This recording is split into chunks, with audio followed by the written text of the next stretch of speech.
ఎంత శోభస్కరంగా ఉంటాడో, ఎంత అలంకారంతో ఉంటాడో అని మీరు ఆలోచించగానే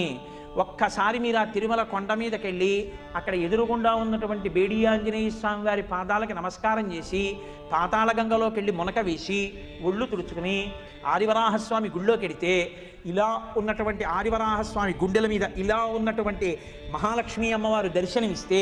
ఆదివరాహస్వామికి నమస్కారం చేసి ఆయన దేవాలయం అంతరాలయం చుట్టూ ప్రదక్షిణం చేసి బయటికి వచ్చి ఆనంద నిలయం ఆ వెంకటేశ్వర స్వామి వారి దేవాలయం ముంగిటికి వెళ్ళేసరికి అక్కడ వేసినటువంటి తివాచి, ఆ ఎదురుగుండా గడప దగ్గర ఉన్న గొట్టం, దానికి ఉన్న కన్నాలు, అందులోంచి నీళ్లు, ఆ నీళ్లు మీ పాదాల్ని తమంత తాము కడిగేస్తే వంగి ఎర్రతివాచి కప్పిన గడప ముట్టుకుని అటూ ఇటూ కట్టిన అరటి చెట్లు, శంఖనిధి, పద్మనిధి, మీరు ఆ గడప దాటి ఇలా లోపలికి వెళ్ళి కుడి చేతి వైపు తలెత్తి చూస్తే కింద బొడిపితో ఒక పెద్ద గుణపం వేళ్లాడుతుంటే, ఓ ఇది పెట్టే కదా ఆనాడు అనంతాచార్యుల వారు వెంకటేశ్వర స్వామి వారిని కొట్టారు. అది గడ్డం మీద తగిలితే ఇప్పటికీ చందనం బొట్టు పెట్టుకుని, ఏమిటి వెంకటేశ్వర స్వామి వారు ఇక్కడ బొట్టు పెట్టుకుంటారని స్మరించినప్పుడల్లా అనంతాచార్యుల వారి పేరు తలుచుకుంటే వెంకటరమణుడు పొంగిపోతాడు కదా అని మీరు ఇలా ఓసారి ఆ గుణపాన్ని చూసి అటు ఇటు ఉన్న 2 అరుగుల్లాంటివి చూసి ఒక్కడుగు ముందుకేసి ఇలా ఎడం పక్కకి తల తిప్పితే వెంకటపతి రాయలు అచ్యుతరాయల వారు, ఆ అచ్యుతరాయల వారి పక్కన వరదరాజ అమ్మణ్ణి చూసి ఇలా కుడి పక్కకి తెల తిప్పి చూస్తే శ్రీకృష్ణదేవరాయల వారు, తిరుమలదేవి, చిన్నాదేవి ఇత్తడిది బుట్ట పెట్టినట్టుగా ఉన్నటువంటి కిరీటం టోపీ, తను బతికుండగానే వెంకటరమణుడి ముందు తన విగ్రహాలు పెట్టుకున్న కృష్ణదేవరాయల వారు, అది దాటి కొంచెం 2 అడుగులు ముందుకేసి ఇలా తలెత్తి చూస్తే ఎదురుగుండా పెద్ద రంగనాయకుల మంటపం, అక్కడే తులాభారం, ఓ పసిపిల్లని ఒక వేపు తక్కెట్లో పడుకోపెట్టి ఇంకో వేపు చిల్లర నాణాలు, పటికీ బెల్లం పెట్టి తులాభారం వేస్తుంటే, ఓ మహానుభావుడు ఎవరికి బిడ్డలనిచ్చాడో, నమ్ముకున్న వాళ్ళకి పుట్టుగొడ్రాళ్లకు బిడ్డలిచే గోవిందుడే వేడుకొందామా అని అందుకు కదా అన్నమయ్య అన్నారనుకుని ఇలా చూస్తే రంగనాయకుల మంటపం పైన ఇత్తడిది పెద్ద బోర్డు కనబడితే, ఒకప్పుడు మాలిక్ కాఫూర్ దక్షిణ భారతదేశం మీద దండయాత్ర చేసినప్పుడు శ్రీరంగ క్షేత్రం మీదకి వస్తే అక్కడ ఉన్న ఉత్సవమూర్తుల్ని తెచ్చి ఈ మంటపంలో చాలా కాలం నుంచి ఆరాధన చేసిన కారణం చేత దీనికి రంగనాయకుల మంటపం అని పేరు వచ్చింది అన్న బోర్డు చదివి కొంచెం ముందుకెళ్ళి ఇలా చూస్తే తిరుమలరాయ మంటపం, అందులో ఉన్నటువంటి చిన్న గుడి లాంటి స్వరూపం, మళ్ళీ కొంచెం వెనక్కి వచ్చి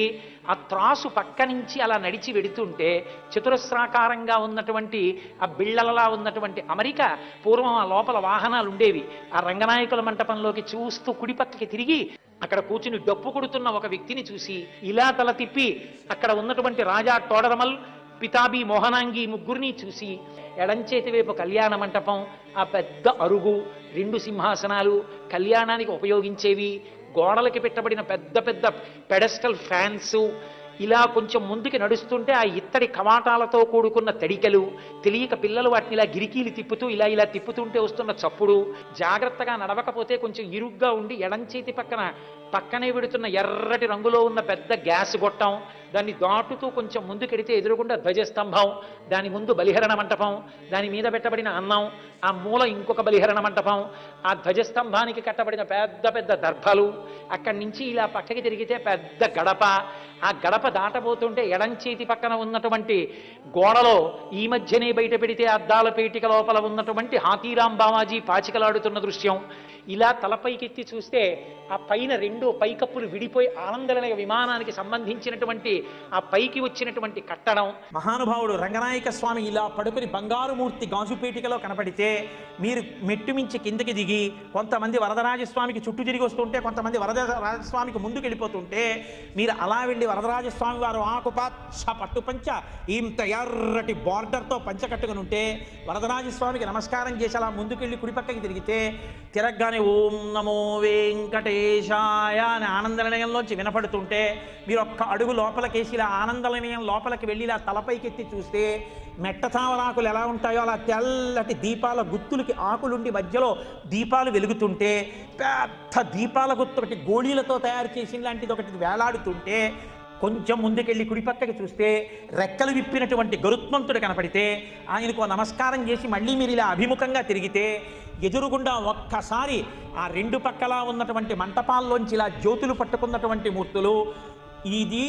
శౌచంతో లోపలికెళ్ళాలని మనకి హెచ్చరిక చేస్తున్నటువంటి జయ విజయులు, కొంచెం ఇలా ఎత్తుగా ఉన్నటువంటి ఆ చెక్క మీదకెక్కి ఇలా చూసేటప్పటికీ నల్లటి ముఖం, ఇంతంత ఊర్ధపుండ్రాలు, ఇంతంత కపోలాలు, గడ్డం, గంధపు చుక్క, దాని మీద వజ్రవైఢూర్య ఖచ్చితమైనటువంటి కిరీటం, దాని మించి వ్రేలాడుతున్న తోమాల, కుడి చేతిలో చక్రం, ఎడం చేతిలో శంఖం, అక్కడ వరకు కనపడేటప్పటికే ఒళ్ళు మరిచిపోయి గోవిందా గోవిందా అంటూ లోపలికి ఎడుతుంటే, మీరు ఎడుతున్నారో మిమ్మల్ని తోస్తున్నారో తెలియని స్థితిలో ఇలా దగ్గరికి ఎడితే ఆ తోమాల ఇలా వేలాడి ఇలా పక్కలకి వేలాడుతుంటే స్వామివారి వక్షస్థలంలో ఉభయనాంచారులు, వాళ్ళకి చుట్టబడినటువంటి పూలదండలు, మహానుభావుడు మెడలో వేసినటువంటి పెద్ద పెద్ద సాలగ్రామాల మాలలు, ఆ కడుపు, కొద్దిగా ఇలా వంగినటువంటి నడుము, దానికి పెట్టుకున్నటువంటి బ్రహ్మాండమైన వడ్డానం, దానికి ఉన్నటువంటి దశావతారాలు, అడ్డంగా పెట్టుకున్నటువంటి నందక ఖడ్గం, బలిష్టమైనటువంటి తొడలు, పాదములకు పెట్టుకున్నటువంటి మంజీరములు,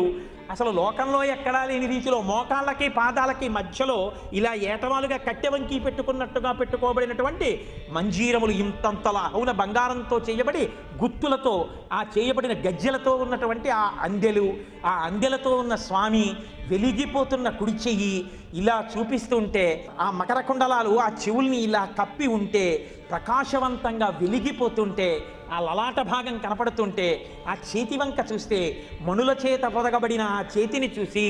ఇందరికీ అభయమ్ములిచ్చు చేయి కందువకు మంచి బంగారు చేయి అని ఆ చేతి వంక చూసి, ఎవరు ఈ కలియుగంలో నా పాదాల్ని నమ్ముకుంటారో వాళ్ళకందరికీ కూడా ఆ సంసారం కటిదగ్నమగునటంచు అంటూ ఆ ఎడం చెయ్యి ఇలా నడుం మీద పెట్టుకుని పాదాల మీద పెట్టిన వెండి రేకులు, దాని మీద అర్చన చేయబడినటువంటి తులసిపత్రి ఒక్కసారి చూసి గడప దాటి లోపలికెళ్ళి ఆ వెండి రేకు తీసేసి పరమేశ్వరుడి పాదాలు గట్టిగా పట్టేసుకుని ఆయన పాదాల మీద పడిపోతే వెంకటేశ్వరుడు ఆసనంలో కూర్చుని, ఒరే ఇంత తాపత్రయమా, ఇదిగో నా పాదాలని తల మీద పెట్టుకొని ఇలా పైకెత్తితే ఆయన పాదాలు తల మీద పెట్టుకొని పరవశించిపోయి కింద నుంచి పైకి, పైనుంచి కిందకి ఆ తేజోమూర్తిని చూసి పరవశించిపోతే కంకణములు కణకణలాడుతుండగా ఆయన మీ చేతిలో ఒక ద్రాక్ష పండిస్తే ద్రాక్షపండు కళ్ళకద్దుకుని నోట్లోకి వేసుకుని అలా మత్తెక్కిపోయిన ఆయన అందాన్నంతటినీ మీరు ఆస్వాదించేసి